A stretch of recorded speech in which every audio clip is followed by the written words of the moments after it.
there is very little space was left for actors outside of the top actors who could justify expenses. Look, filmmaking is not an art; it's a business. I actually felt bad, but just a little, because I obviously had great expectations from the film, because it was reviewed very well.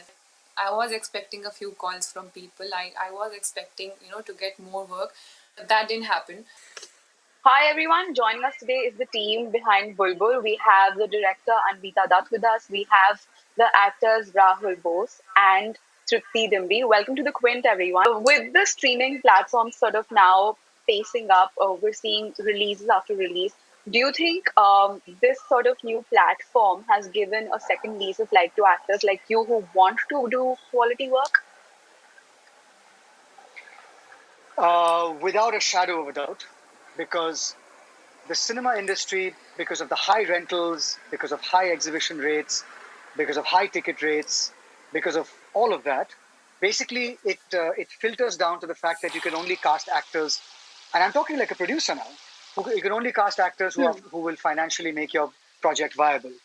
There is very little space was left for actors outside of the top actors who could justify expenses.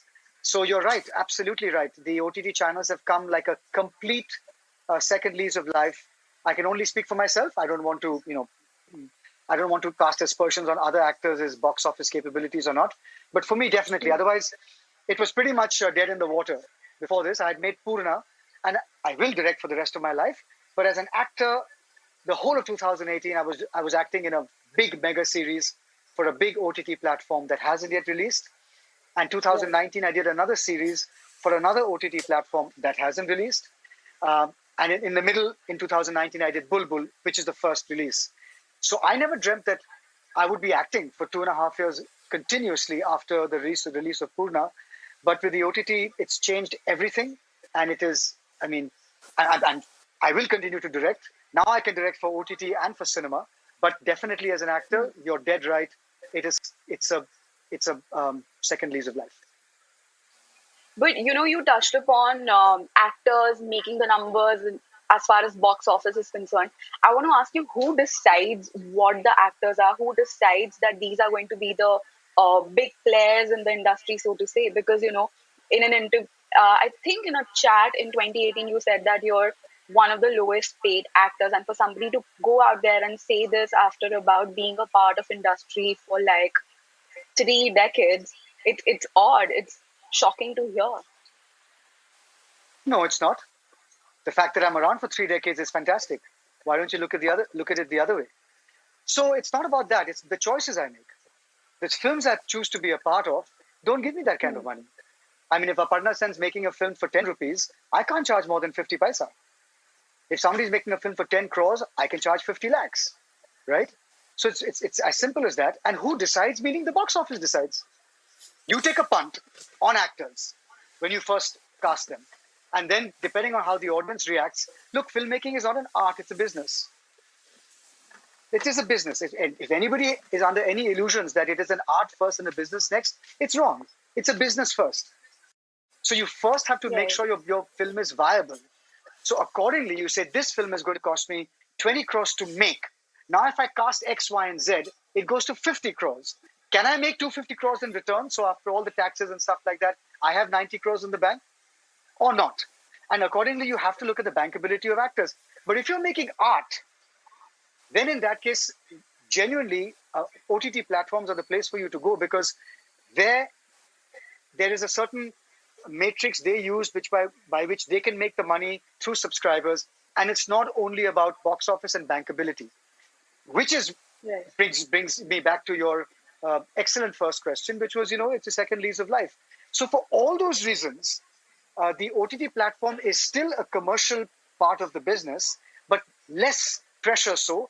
And I take a step down into theater.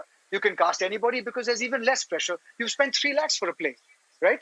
So as you take a step down till street plays, doesn't matter. You can just pick anybody literally from anywhere and do stuff. So it's money versus money coming back. Otherwise, art will die. It's the truth. That's how you had patrons in the past. But you mentioned content also now, especially with this pandemic. Do you think that we're seeing so many big releases on OTT as well? Do you think content can be the king right now? And Vita, probably you can come in on this and tell us. Do you think now people are going to actually go to the theaters also when they open for a quality film? Of course not. They'll go for popcorn. Like you and I love popcorn, yeah?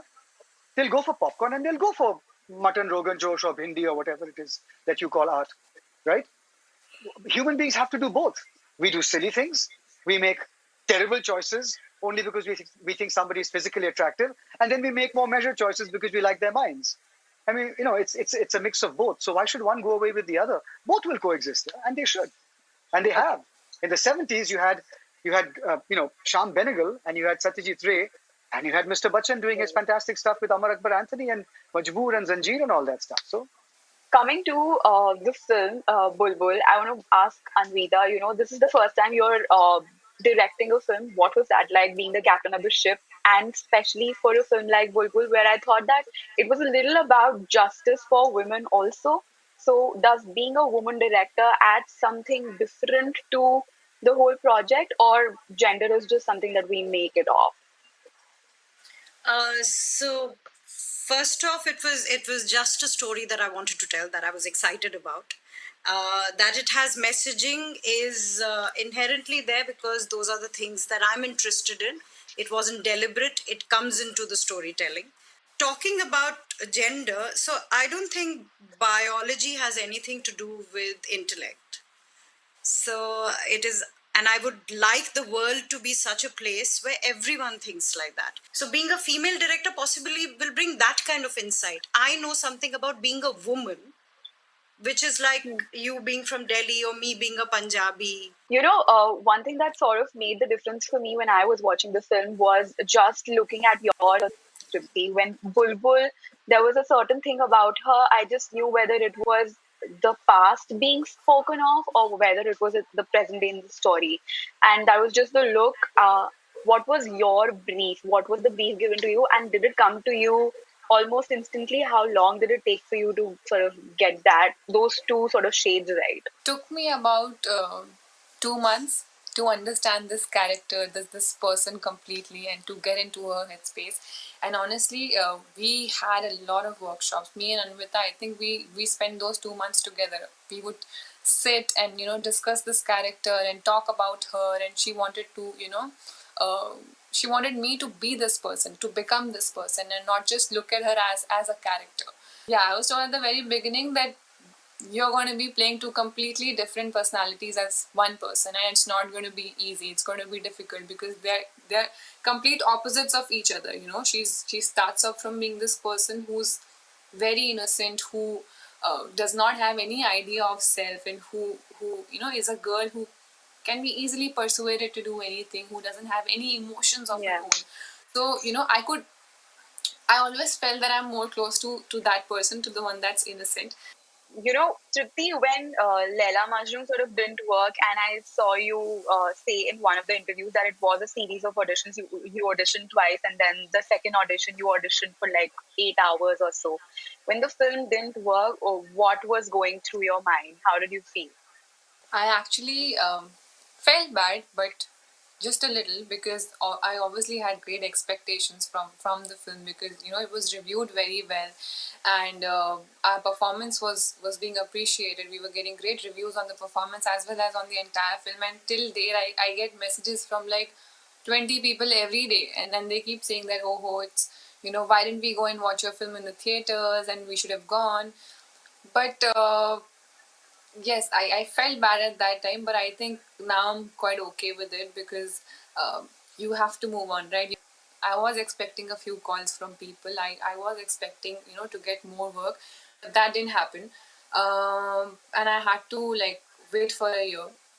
Because I did audition for a couple of things, and I get like 2 3 offers, but then nothing was interesting. And I personally believe that as an actor, you shouldn't be saying yes to anything, or you shouldn't be um, doing anything just for fun. I think if you don't agree to the script, if you don't agree to the character, and if you don't I mean, if you don't like the script, then there's no point doing it, because that ways you'll just be wasting the time of yourself, your time and your director's time. But there was a time where I was like getting anxious, and I was like, now I can't sit at home anymore, and I'll do whatever comes my way. That when you started in 2005, especially in the film space, from then as a lyricist, as a dialogue writer to now, how have you seen things change? Do you think that there's been a change for better, especially when it comes to lyrics or dialogues?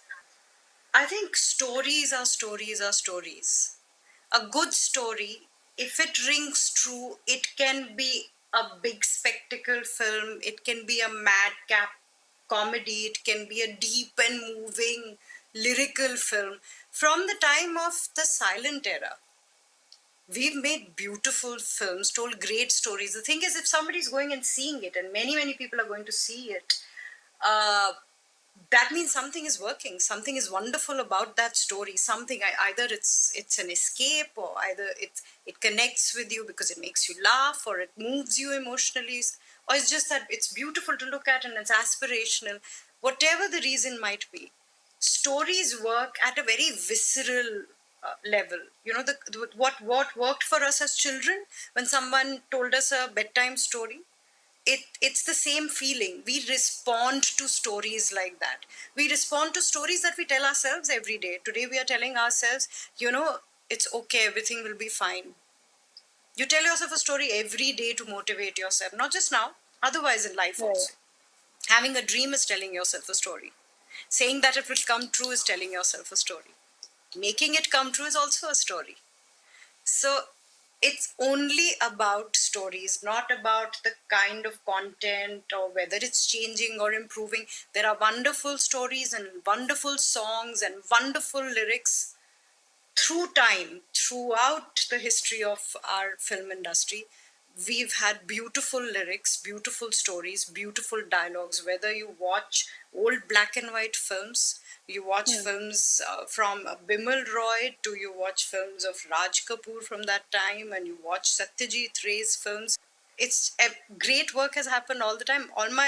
Some of my closest friends are lyricists, and I can't tell you, I can never pinpoint when they ask me, agar Varun, Swanan, all these people, Amitabh, Kausar, when we talk about songs and music, I'm like, we can't even pinpoint as to one song which I love more than the other. Because there's such beautiful writing all the time. Gulzar Saab, Javed Akhtar, Irshad. I mean, that's such great writing. I think with that, I've come to the end of this chat, and I thoroughly love the film, and I wish you all the best for Bulbbul. Thank you so much, darling.